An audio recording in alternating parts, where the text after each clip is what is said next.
আজকের আমি তোমাদের একমাত্র আমাদের পেয়ারা গাছ দেখাবো, তো চলো দেখাই।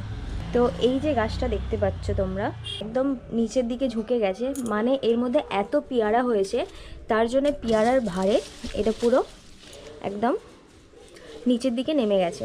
তো দেখতে পাচ্ছ প্রচুর পেয়ারা হয়েছে আমাদের আজকের পেয়ারা গাছে। তো এখানেও তোমরা দেখতে পাবে, এখানে যে ডালগুলো দেখতে পাচ্ছ এর মধ্যেও প্রচুর পেয়ারা হয়েছে। তো আমি এখন এসেছি, পুজোতে দেবে মা, সেই জন্য পেয়ারা পাড়তে। তো এর মধ্যে ডাসা পেয়ারা দেখব, সেগুলো পেরে তোমাদের তারপরে দেখাবো। অনেক পেয়ারা হয়ে আছে তোমরা দেখতে পাচ্ছ, আর এখানে কত ধুলো তোমরা দেখতে পাচ্ছ, গাছের পাতায় কত ধুলো। তো বৃষ্টি এখানে খুব কম হয়, বৃষ্টি কম হওয়ার জন্য আমাদের গাছগুলোর অবস্থা এরকম।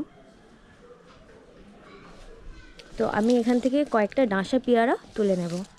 ভালো, আর এখন পেয়ারাগুলো এত মিষ্টি হয়েছে, আর প্রত্যেক দিন প্রায় ডাঁশা ডাঁশা পেয়ারা পাওয়া যাচ্ছে, আর আমি তো গাছ থেকেই পেরে খাই।